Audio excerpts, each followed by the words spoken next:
As you know, Africa is a continent of unparalleled potential. Yet for our contributions to human history and culture, our contributions to the climate crisis has been minimal. Though we are among the lowest emitters, we are on the front lines bearing the heaviest burdens. The evidence is all around us. The increasing fury of extreme weather and rainfall variability, unprecedented floods, scorching heat waves and droughts that crack the earth.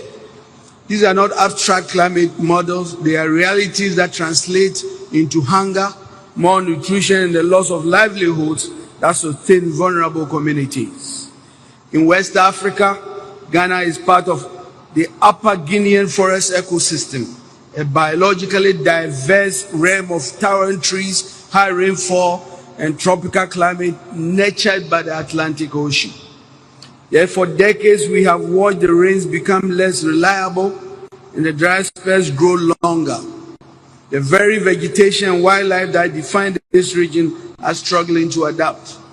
Climate change exacerbates deep-seated social and economic inequalities. The most vulnerable among us, women, children, and the marginalized, are disproportionately affected with the least resource to cope and the smallest voices in the corridors of power. And yet Africa is not a passive victim. We are a continent of resilience and action. To secure a sustainable future, we must also be architects of our destiny. This brings me to the heart of the energy dilemma. The energy sector, as you know, is the key to our development. For nations like Ghana, yet it is also the contributor to the problem we are trying to solve. Our continent is blessed with mineral resources, abundance of it, which hold a promise of transformational development. So to deny Africa the strategic use of these resources is to deny our right to develop, to light our homes, and to power our industries.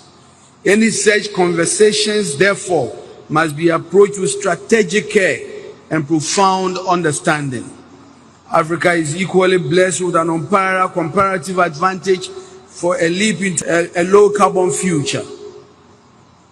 However, this transition must be just, equitable, and inclusive. We cannot exchange our set of problems for another problem. A shift to clean energy must not leave vulnerable communities behind or trade ghost towns for high-carbon industries. It is a promise that vulnerable communities and workers in traditional industries will be protected, that their voices will guide our decisions as a bridge and not a cliff.